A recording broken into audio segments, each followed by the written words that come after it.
할렐루야, 평안한 밤 보내셨습니까? 오늘 또 주님께서 잘해주시는 복된 하루가 될 줄로 믿습니다. 오늘 묵상할 말씀은 창세기 46장 28절부터 47장 12절까지 말씀입니다. 제가 한번 읽겠습니다.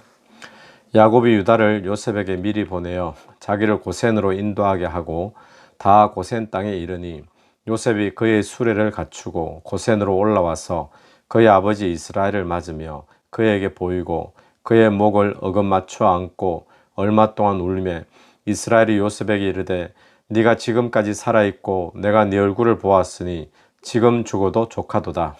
요셉이 그의 형들과 아버지의 가족에게 이르되 내가 올라가서 바로에게 아뢰어 이르기를 가나안 땅에 있던 내 형들과 내 아버지의 가족이 내게로 왔는데 그들은 목자들이라 목축하는 사람들이므로 그들의 양과 소와 모든 소유를 이끌고 왔나이다 하리니 바로가 당신들을 불러서 너희의 직업이 무엇이냐 묻거든 당신들은 이르기를 주의 종들은 어렸을 때부터 지금까지 목축하는 자들이온데 우리와 우리 선조가 다 그러하니이다 하소서.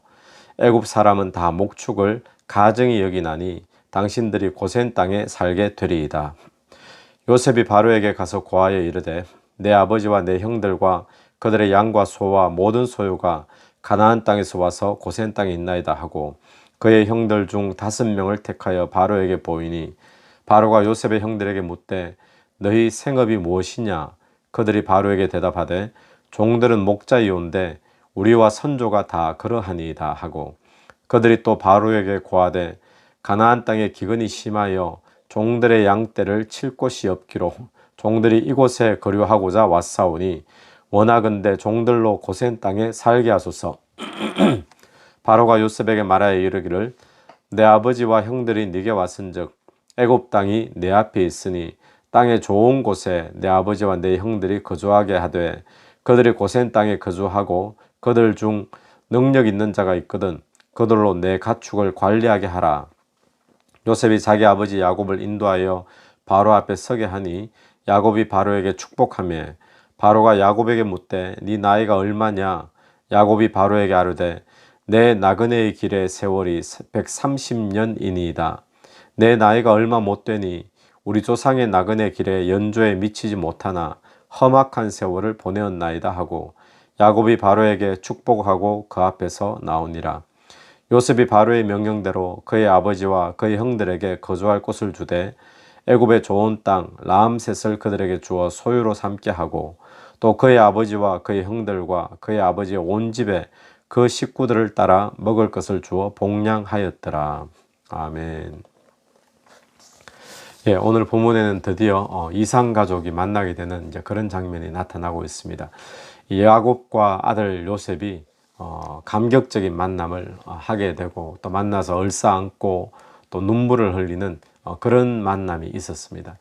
그런 만남 바로 이후에 오늘 31절 보니까 요셉이 형들을 불러서 또 야곱에게 아버지에게 또 가족들에게 당부하는 말이 있었습니다. 그것은 무엇인가 하면 바로 왕을 만나게 될 때 어떻게 이야기를 해야 될지에 대한 거기에 말을 일러주게 됩니다. 우리 31절부터 34절까지 말씀인데 제가 한번 더 보겠습니다. 요셉이 그의 형들과 아버지의 가족에게 이르되 내가 올라가서 바로에게 아뢰어 이르기를 가나안 땅에 있던 내 형들과 내 아버지의 가족이 내게로 왔는데 그들은 목자들이라 목축하는 사람들이므로 그들의 양과 소와 모든 소유를 이끌고 왔나이다 하리니 바로가 당신들을 불러서 너희의 직업이 무엇이냐 묻거든 당신들은 이르기를 주의 종들은 어렸을 때부터 지금까지 목축하는 자들이온데 우리와 우리 선조가 다 그러하니이다 하소서. 애굽 사람은 다 목축을 가증히 여기나니 당신들이 고센 땅에 살게 되리이다. 그 요셉은 지금 이제 바로 왕에게 가서 아버지와 또 형들 이 가족 전체가 이제 왔는데 이들이 원래 목축하는 자들이라서 양과 소를 다 이끌고 왔다. 그렇게 이제 소개를 하겠다 이야기를 합니다. 그러면서 형들과 가족들에게도 바로 왕을 만나게 되었을 때 너희 직업이 뭐냐 묻게 되면 우리는 어렸을 때부터 목축을 했고 우리 선조들부터 목축하던 그런 집안입니다라고 이야기를 하라라고 가르쳐 주고 있습니다. 그런데 금방 읽은 이 31절에서 34절까지 본문에서 조금 이상한 것이 있습니다. 문맥상 조금 이게 이상한 것이 무엇인가 하면 목축하라 이렇게 알려주고는, 그런데 제일 마지막에 34절 하반절을 보면 애굽 사람은 다 목축을 가증히 여기나니 당신들이 고센 땅에 살게 되리이다. 그러니까 지금 요셉은 목축을 한다고 말하소서 해놓고는, 근데 목축은 애굽 사람들이 다 가증히 여긴다는 거예요. 가증히 여기는 줄 알면서도 요셉은 애굽 사람들이 그렇게 가증히 여기는 목축한다고 이야기를 하라라고 이야기를 하는 거죠. 가증히 여긴다라는 것은 어느 정도의 뜻일까요?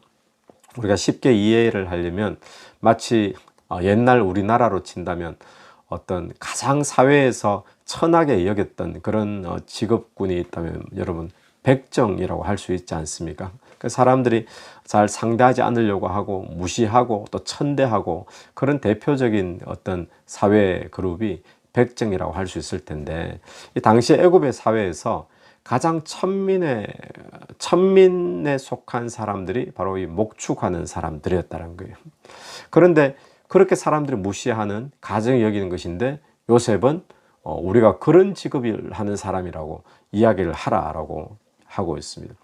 여러분, 이왕이면 그런 우리가 가족을 소개할 때 신하들 앞에서 요셉이 우리 가족은 가나안 땅에서 뭐 귀족처럼 그런 이제 집안이다 라든지 뭐 뼈대가 있는 집안이라든지 뭐 그런 식으로 소개를 하면 멋있고 좋을 텐데, 요셉은 지금 가정이 여기는 목축하는 자다 이렇게 소개를 하라고 이야기를 한다는 것이 참 이해가 안 되는 부분이죠. 만약에 우리가 요셉의 입장이라면 어떻게 소개하라고 하겠습니까? 형님들 바로에게 가면 절대로 목축업 한다는 이야기는 안 해야 됩니다. 이 사람들은 목축업을 하는 사람들을 제일 가증히 여기기 때문에, 무시하기 때문에, 그러니까 가능하면 목축업을 한다는 이야기는 빼야 되고, 뭐 농업을 한다든지 뭐 상업을 한다든지 그런 가족으로 이야기를 해야 됩니다. 그럼 만약 같이 데려온 소나 양에 대해 물으면은 이거는 원래 기르던 것이니까 우리가 같이 데려왔다라고 이야기를 해야 됩니다. 절대로 어디 가서 목축업 한다라는 이야기를 애굽에서 하면 우리 가문이 참 무시당할 수밖에 없습니다. 이렇게 보통 이야기를 하게 되겠죠. 그런데 요셉은 지금 거꾸로 지금 소개하는 거예요. 가정이 여기는 것인 줄 알면서 가정이 여기기 때문에 지금 목축업을 해야 된다라고, 또 그게 사실이기 때문에 이야기를 하라는 것이죠. 자, 그러면 왜 그랬을까요, 요셉이? 그 이유가 뭐겠습니까?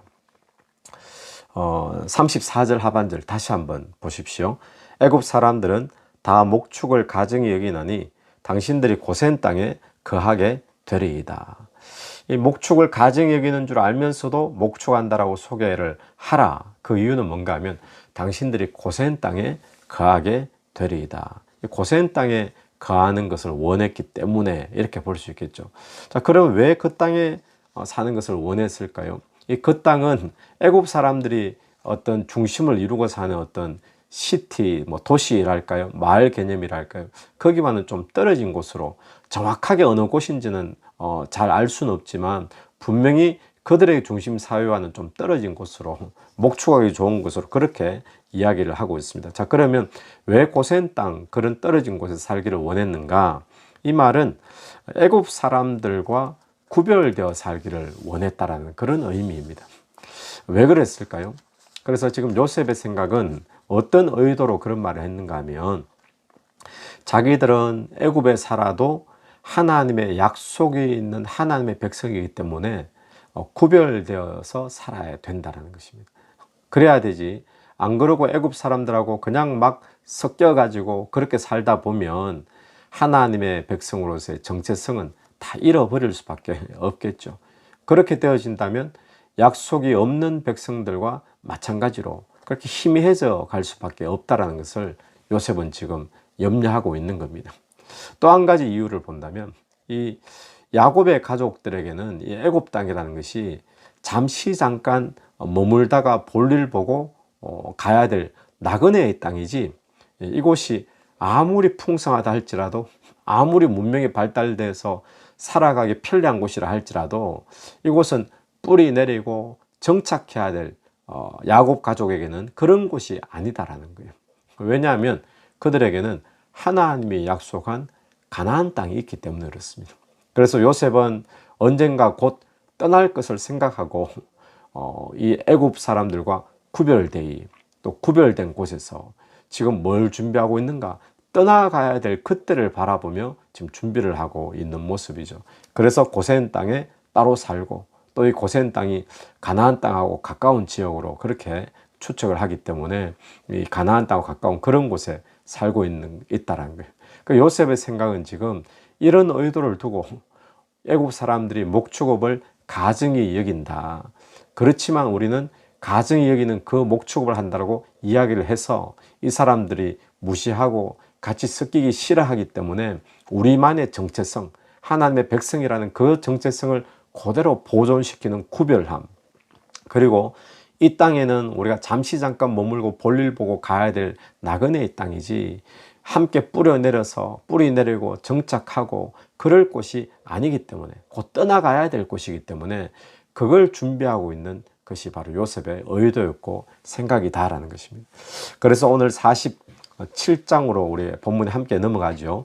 3절 4절을 보면 요셉의 형들이 바로왕을 만났을 때 요셉이 일러준 대로 진짜 그대로 이야기를 하게 되어지는데 3절과 4절, 우리 37장 3절과 4절을 한번 읽겠습니다.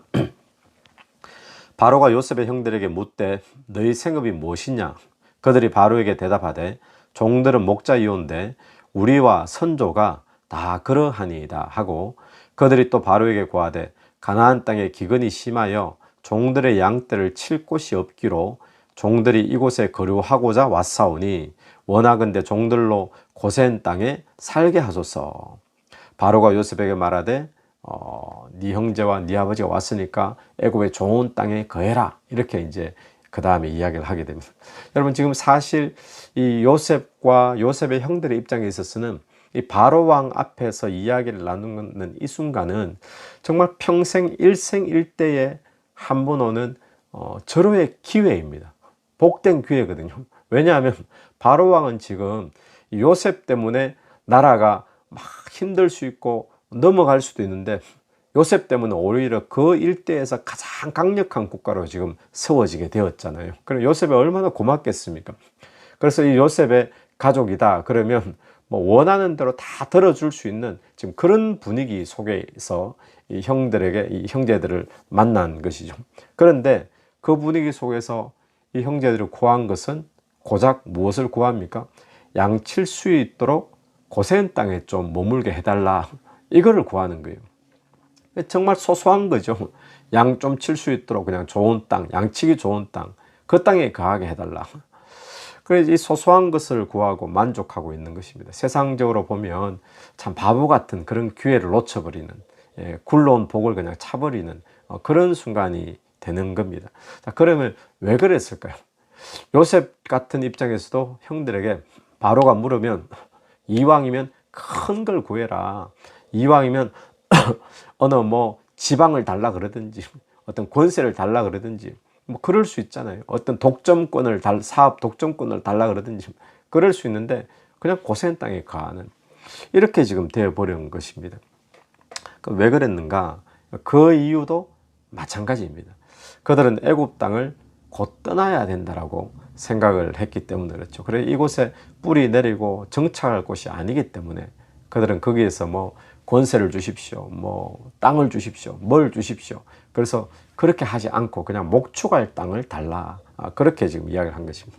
요셉의 입장에서는 바로에게 얼마든지 좋은 것을 구할 수 있는 그런 상황이었지만 이런 거죠. 애굽에서의 삶이 풍성해지면 풍성함을 누리면 누릴수록 이 요셉과 야곱의 형제들에게는 어떻게 될까요? 가나안 땅으로, 약속의 땅으로 돌아가고자 하는 그 소망은 점점 잃어버릴 수밖에 없는 겁니다.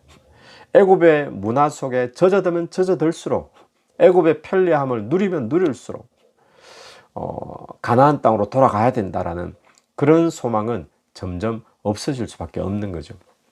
그래서 요셉은 그렇게 의도했던 겁니다. 자, 여기서 우리가 중요한 적용을 한 가지 해야 되는데요. 그것은 무엇인가 하면 우리 성도들도 지금 이 땅에 살고 있는 곳은 마치 애굽과 같은 곳입니다. 우리가 잠시 잠깐 머물고 또 볼일 보고 있다가 다녀야 할 그런 나그네의 어떤 길이지, 이곳에 영원히 우리가 뿌리 내리고 정착해야 될 곳은 아니다라는 사실을 우리 명심을 해야 됩니다. 아무리 풍요롭다 할지라도요, 아무리 우리가 많은 것을 누릴 수 있는 그런 편리한 곳이다라고 할지라도 우리는 나그네로 이곳에 살고 있음을 잊지 말고 기억을 해야 됩니다. 그래서 우리는 돌아가야 될 곳이 있습니다. 주님이 우리에게 약속하신 영원한 기업을 주겠다고 하신 하나님 나라가 있습니다. 그 본향이 있는 것이죠. 그래서 나는 과연 지금 이 땅을 살고 있으면서 본향을 사모하고 있는가, 또 그 하나님 나라를 나는 소망하고 있는가, 우리가 한번 돌아봤으면 좋겠습니다. 요셉은 지금 국무총리로 있으면서도 최고의 권력을 누리고 있으면서도 돌아가야 될 하나님 나라, 그 약속의 땅, 그걸 지금 사모하고 바라보니까 지금 이들이 가정이 여기는 목축한다고 이야기를 하라고, 그래야 우리가 정체성을 놓치지 않고 또 곧 돌아갈 수 있다라는 그런 생각을 가진 것이죠. 이 세상에 주는 것을 우리가 만약에 다 가지고 기회 있을 때마다 다 누리고 그렇게 산다면 어쩌면 우리에게도 천국 소망은 점점 희미해질 수밖에 없을 것입니다. 나중에 그렇게 많이 누리고 그렇게 많이 내가 취하고 있다가 그 아까워서 어떻게 두고 영원한 기업이 있는 하나님 나라로 갈 수가 있겠습니까?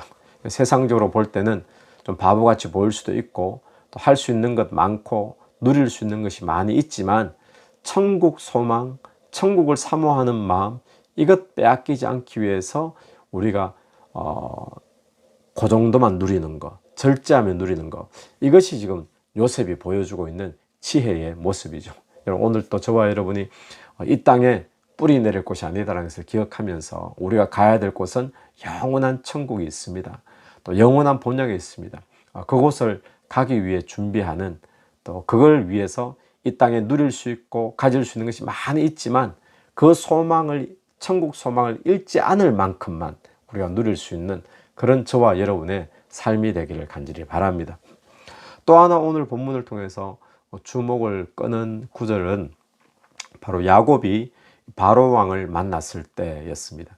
우리 7절을 보시면요, 요셉이 자기 아버지 야곱을 인도하여 바로 앞에 서게 하니 야곱이 바로에게 축복하며, 야곱이 바로에게 축복을 하매라는 말씀이 나오죠. 그리고 10절 말씀 보면 또 야곱이 바로에게 축복하고 그 앞에서 나오니라. 야곱이 바로 왕을 축복합니다. 두 번이나 합니다. 만났을 때 축복하고 또 헤어질 때 또 축복하고. 근데 이 장면은 여러분 굉장히 놀라운 장면이고 좀 뭔가 거꾸로 된 장면이 아닌가, 이제 그런 의아심을 갖게 하는 그런 장면입니다. 예를 들면 이런 것과 비슷합니다. 한국의 어떤 시골 마을에 이장 정도 되는 한 노인이 미국 대통령을 만났는데 미국 대통령에게 내가 축복해 줄 테니까 머리 숙이라고, 그 머리를 갖다 대라고, 안수해 주겠다라고, 마치 이런 장면과 비슷할 수 있는 그런 장면이 될 수 있죠. 이 바로 왕의 입장에서 보면 이 비천한 목축업자입니다, 야곱은.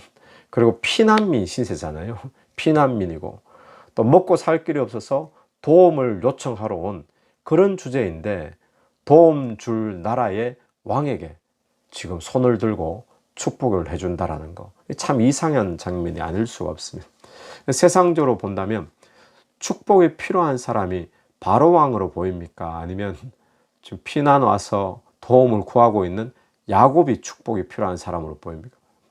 당연히 바로 왕보다 야곱이 축복이 필요한 사람으로 보이게 되죠. 그런데 야곱은 자기보다도 훨씬 축복 많이 받은 사람으로 보이는 바로 왕을 오히려 축복해 주고 있다는 것입니다. 또한 우리가 이런 생각을 할 수 있습니다. 그렇게 남을 축복해 줄 만한 그런 정도의 사람이라면 자기 자신이나 축복하고 또 자기 가족들이나 축복해서 지금 기근 때 굶어 죽지 않도록, 피난 오지 않도록 그렇게 하지, 피난 오고 먹고 살 길이 없어서 그냥 마치 얻어먹는 그런 주제에 지금 누가 누구를 축복하는가, 그런 생각 우리가 얼마든지 할 수 있죠. 그런데 야곱은 그런 주제인데도 불구하고 오히려 그 일대 가장 높은 왕을, 가장 물질이 많고 가장 모든 권세를 가지고 있는 그런 가장 축복된 사람이라고 볼 수 있는 그 왕을 지금 축복을 하고 있는 장면이에요. 참 이상한 장면이죠. 자, 그러면 야곱은 왜 이렇게 했을까요, 여러분? 무엇 때문에 그렇게 했을까요?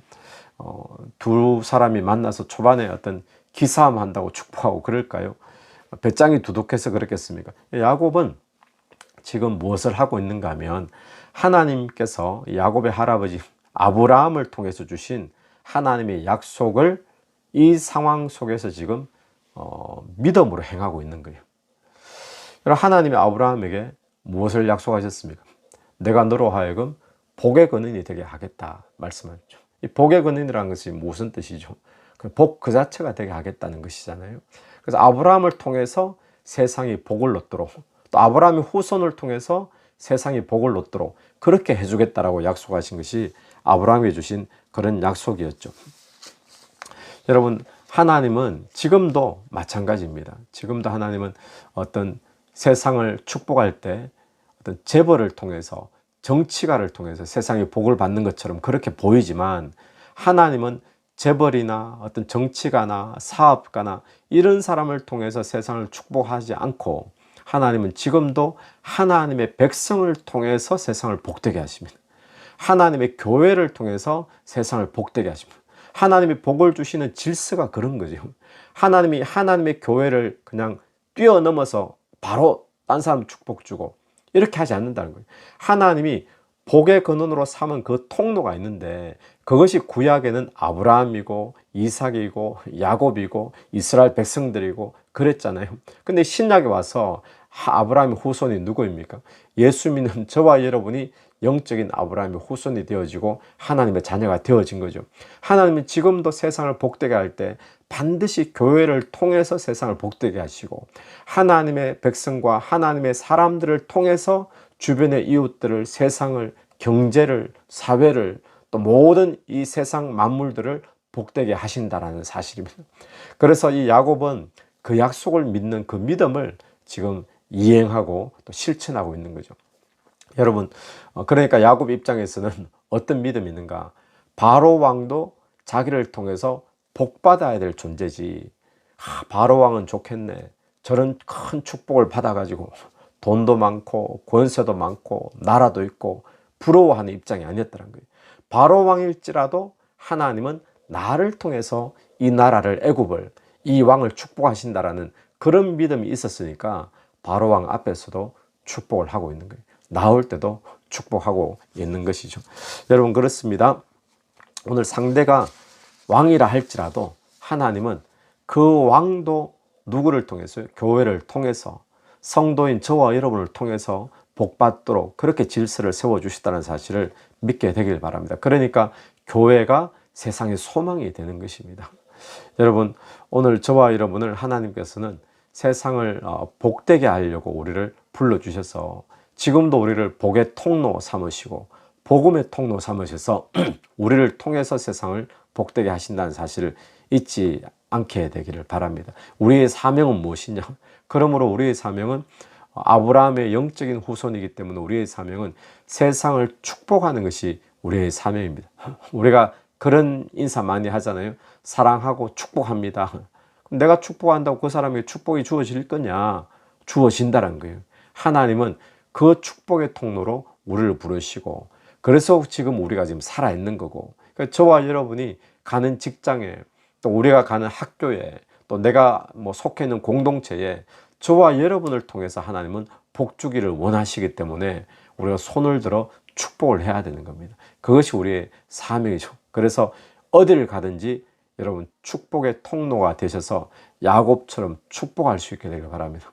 또 어떤 사람을 만나든지, 심지어 어떤 인간을 만나든지, 왕을 만나든지, 또 나보다 높은 어떤 직장의 보스를 만나든지, 아니면 선배를 만나든지, 누구라고 할지라도 하나님은 나를 통해서 복 주기를 원하시기 때문에 손을 들어 축복할 수 있어야 되는 거예요. 손들기 그러면 마음속으로라도 우리는 축복을 해야 되는 것이죠. 심지어는 원수를 만나도 축복하는 것이 우리의 사명이 돼야 됩니다. 축복하는 것을 놓쳐서는 안 됩니다. 상대가 어떤 사람이든지 뭐 왕이든지 재벌이든지 뭐 직장 상사든지 뭐 나보다 나이가 훨씬 많든지 상관없이 나를 통해서 하나님은 세상을 복주기를 원하신다. 야곱처럼 이 믿음 가지고 오늘도 축복의 통로로 또 축복의 사명 놓치지 않고 믿음으로 만나는 사람마다 어딜 가든지 다 축복해 줄 수 있는 그런 믿음의 종들이 다 되기를 간절히 축원합니다. 기도드리겠습니다. 하나님 은혜를 감사합니다. 하나님 오늘 우리가 이 땅을 살면서 이곳이 내가 뿌리 내리고 정착해야 될 영원한 곳이 아니라 우리가 반드시 돌아갈 본향이 있다는 사실을 기억하면서 이 땅에 미련을 두지 않고 영원한 천국의 소망과 사모함을 가지고 살 수 있도록 인도하여 주시옵소서. 하나님 특별히 야곱처럼 우리가 세상적으로는 비천한 자이고 연약한 자이고 또 모자라는 자일 수 있지만 하나님께서 복음의 통로, 축복의 통로로 우리를 이 시대에 세워주신 줄로 믿습니다. 오늘 우리를 통하여 우리 주변의 모든 사람들 복을 받을 수 있도록 축복을 사용할 수 있는 저희들이 될 수 있도록 역사하여 주시옵소서. 만나는 모든 사람들 예수 이름으로 축복할 수 있는 저희들 되길 간절히 원합니다. 오늘 또 주께 의탁드리며 예수님 이름으로 기도드립니다. 아멘. 오늘 또 예수 이름으로 승리하시는 복된 하루가 되기를 간절히 바랍니다.